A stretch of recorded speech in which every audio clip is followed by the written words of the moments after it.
Let's talk about culturally sensitive chaplaincy. How are you doing with your spiritual disciplines?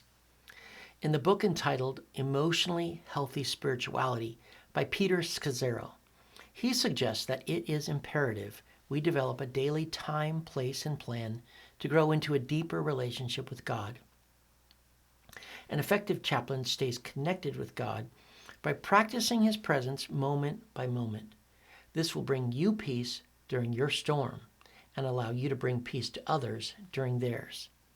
This is important to your learning objective of using self as the primary resource in your pastoral care. What self are you bringing? Hopefully the self that is familiar with and has encountered the presence of God. Remember, the ancient meaning of the word chaplain is to be the keeper of the sacred presence. We believe the Christian chaplain has the Holy Spirit dwelling inside them. Therefore, wherever we go, there he is. Having a dynamic relationship with God, the Father, the Son, and the Holy Spirit will enable us to effectively bring the sacred presence of God to the hurting, the lost, dying, and broken-hearted people we serve. At the heart of our work is this: a chaplain is willing to truly listen, to love, and to understand. When a person is in a dark place, unable to see the light, the chaplain is willing to sit with them in the dark. We listen to understand. This means that we do not set the agenda or control the flow of conversation. We do not prescribe or try to fix. We share compassionate care, concern, and interest in the person, encouraging them to share their feelings, their emotions, their successes, and even their deep disappointments. This is their story within their context, from their cultural experiences. To provide compassionate listening, a chaplain must be culturally sensitive and willing to understand a person's culture in order to better understand the person. Therefore, understanding culture is a priority. Consider the culture of an Orthodox Jewish man, hospitalized on the Sabbath and experiencing great pain. But he will not press the call button for help because of his belief that doing so would violate the command to rest and not work on the Sabbath. How do you help the staff address this issue? Or the Asian woman who's refusing to eat the cold breakfast served to her by the staff. Why? Because in her culture, the body needs heat to heal. Therefore, eating a cold meal, she thinks, will make her even sicker. Some cultures believe talking about a diagnosis leading to death will hasten the death. Therefore, the patient does not want to hear about it, and you may need to discuss it with one of their family members instead. These are just a few examples of our need to understand the culture of the people we minister to. We must not be condemning or judgmental. We must continually grow in our ability to understand the person well enough to explain their needs to the interdisciplinary team so they can understand also. We must be both culturally competent and culturally sensitive to all people. Can you show love and caring respect for the homeless, the criminal, the mentally ill, the LGBTQ person, a person of a different faith, or anyone believing something opposite of your belief? In 1 Corinthians chapter 5, Paul admonishes us to not judge those who are outside the church. Rather, we are expected to live among them, regardless of their life or lifestyle, while trusting God to judge, heal, draw, or repel. Certainly, though, in the church context, Paul suggests holding each other accountable. But outside the church, the chaplain context, we are not to judge and we are not to live apart from them. Our job is to love and serve all people. In Every Square Inch by Bruce Ashford, he makes some compelling arguments and statements about the need for Christians to practice cultural competency. He asks, and I quote, "Does my Christian belief hold water in the real world? God wants us to live every aspect of our lives in a way that is shaped by our belief that Christ is Lord." He states, The creation narrative contributes greatly to a discussion of culture. First, human culture is part of the physical and material world, which is part of God's creation before the fall, and therefore is not inherently bad. Second, God gave humans the capacities to create culture and then commanded them to use those capacities. He goes on to say, God created humans in his image and likeness, thereby giving the capacities for spirituality, morality, relationality, language, rationality, and creativity. As Christian chaplains, we must always look at the person as the imago Dei, created in the very image of God. We should strive to see them as God created them to be rather than how they are. Surely they are not yet that person, and neither are we. So let's stop judging and start loving, listening, presencing, and compassionately serving.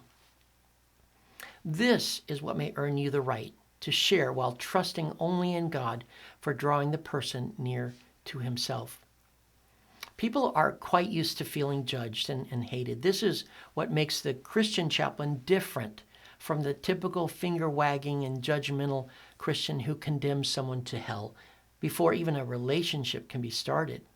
Who are we to live in such a way? Even the thief on the cross was forgiven in the final moment of his life. Why should we treat anyone with hatred or disrespect? As chaplains, you will either provide competent or incompetent care. Therefore, we must understand that a huge amount of cultural diversity exists in the United States, especially in highly populated cities. Population demographics and understanding the cultural makeup of your community will be extremely helpful exercise for you. The videos you watched on various dialects in the United States should have been enlightening to you. What are the needs of your community? What religions are represented, and what do you need to learn about them? How many people do not speak English or do so only as a second language? What are the ages of the people where you live? How many elderly people are in your community? And things like these. Many factors are present where you live, and no two communities are exactly alike. Who and how many vulnerable populations are represented? How many foreign-born persons live where you live? What is the makeup of minority groups in your area? How many people live in poverty? How many people are incarcerated? And how many are currently under some form of supervision while living in your neighborhoods? What can you do to serve as a chaplain where you live, where God has specifically planted you to serve in ministry? Consider the word love. Far too often we think of this word as a noun, something we have or feel that brings us warm feelings and pleasure. We seek to have love as if it were something to own for ourselves. But if Christ is in us, we have all his love already, and there is nothing we can do to earn it. He gave it while we were sinning against him. No, love is not a noun. It is a verb. Love is what we do because we already have his perfect love in us. Therefore, love is an action. Even when we disagree with someone or find that their lives to be abhorrent, we act in such a way as to show them his love. This takes effort because we will encounter many people who make it difficult to love them. We love anyway, which becomes visible in our listening and serving. The modern church has been divided into two extremes. Neither of them is effective, nor are they biblical.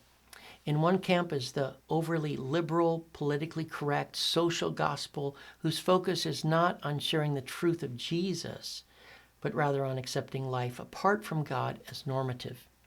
These Christians are so engaged with the culture as to deny the essential belief in Christ alone for salvation and restoration to God.